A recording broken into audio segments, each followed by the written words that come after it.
Okay, now I want you to look at the different angles of these two dorsal hoof walls here. Okay, now where is the weight on this coffin bone here? Isn't it right up under here? Pushing up, pushing up. Okay, where is the sole stay, or toe stay, or sole ridge? Well, it's somewhere out here, way far forward. Okay, now look at the difference here. Now see the angles. The angle of your hoof wall is vital. Okay? And look where the sole is again on this, what I call a perfect, almost a perfect specimen of a hoof. Also notice here that the coffin bone is not ground parallel. Okay? I do believe that they should have what's called a positive palmar angle, up and back a little. Remember, your coffin bone ends here. Right here. Okay? Behind that and in the very back of the heels here is cartilage. Okay? So, and I mean, it ends here, and all of this, the digital cushion and the frog and the heels and everything, give it a slight lift, and that keeps it in this toe stay. It wasn't meant to just be flat, you know. Anyway, you're seeing what I mean there. I'm getting a little burnt out here, but I kind of want to get this out to you so you understand it. And now, once you see what I'm trying to show you here about dorsal hoof wall angles, you're going to look at feet in a totally different light. And feet, you didn't know what was wrong with them before. Because of all this I'm telling you, you're going to be able to look at them, and you're going to be able to tell what's wrong. Why is that horse in pain? Why isn't he real sound? You know, why doesn't he want to walk across hard ground? All these different things. Okay, so let's take this hoof here and let's change the angles a little bit. This works real good for this. You should play with this because you really gain an understanding, you know, taking the different parts apart with, you know, cutting them out, moving them around. Okay, just a minute. Okay, so we're going to change the dorsal angle of the hoof wall on this. Oh, looky there. Did we gain some concavity there that everybody's looking for? Remember though, the sole is not concave. The only place it's concave is right here back. Right here forward it's convex. We're doing some corrective trimming here. Okay, let's bring it back a little more. Oh, how about that? Look at there. Isn't it amazing how paint works on these hooves? I wish I could put my horse's hoof in here and just, you know, manipulate it with paint and correct everything. Okay, now on the same note, okay, let's take this really nice hoof here. Okay, I don't think I have to take the whole thing. Let's just take this part here.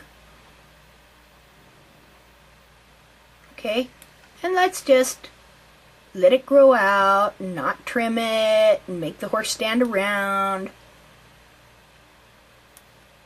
Oh, goodness me. Let's do it a little more. Here, I want to change. I don't want to run into that there because I want you to see the difference.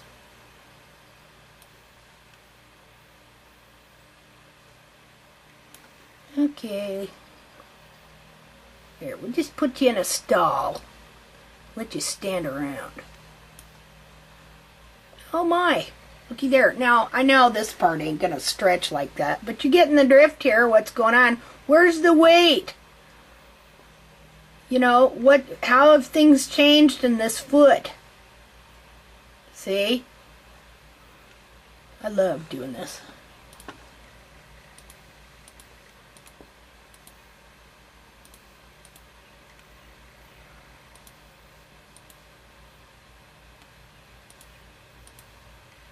There we go. It's as easy and as simple as that. Okay, so in this hoof here, we're going to try and correct it. You know, I mean, once the coffin bone remodels, I don't know how much you can change things, but here's the thing. It doesn't matter. You should still be doing all you can to get that toe back and to get that wall angle changed. Okay? To try and get it back as best as possible. So in the mapping, again, if we found the apex of the frog in the right spot, okay, and we measured 3/4 of an inch forward, and then 1/4 of an inch past that. Okay, then we rocker our toe from here forward. That's where everything in front of this line on the sole, okay, you're taking off this toe right here. Now, if a horse is real flat-footed, okay, now you can see why your horse might need some support, such as boots or casts, you know, while he's going through this phase of trying to get this bone up off the ground. Wouldn't you say? Yeah, but see, when you take the leverage off this toe, it changes the whole dynamic of the hoof because the toe is not pulling up and forward on this bone anymore. Now you can see how mechanical laminitis happens.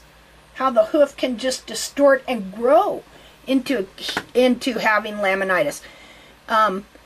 Look at how close this bone is.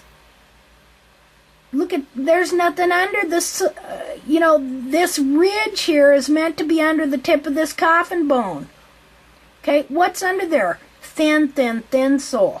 Why, all this toe has to do is just grow out a little more, and boom, coffin bone rotation, as they call it, because this bone, boom, finally just falls through the bottom of the hoof because there ain't nothing holding it there anymore.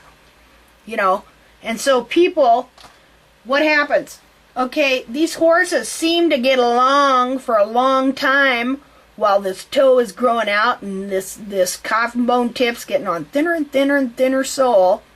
And then one day, it just decides to all this breaks loose and it just, you know, pops down. You get coffin bone rotation. Owner comes out. Oh my God, it's a mystery. You know, he was fine yesterday. Okay, and this is especially true when they have shoes on and this is going on. You know, the shoes mask, they're masking any of the pain the horse is going through and the changes in the foot, okay?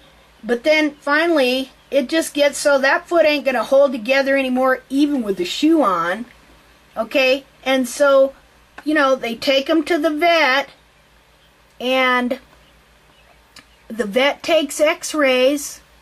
The horse's foot was like this the day before, but finally it just got so thin and the toe so stretched forward that it couldn't hold together anymore right here. And so they take him to the vet, and all this toe here, this toe wall, and the sole, and everything has given way. And you got this number going on with that coffin bone. And oh my God, it's a surprise. It must have been the grass. It must have been the grain. He must have a metabolic issue.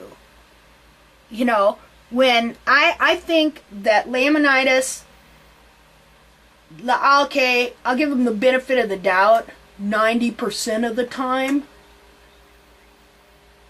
began as mechanical for sure.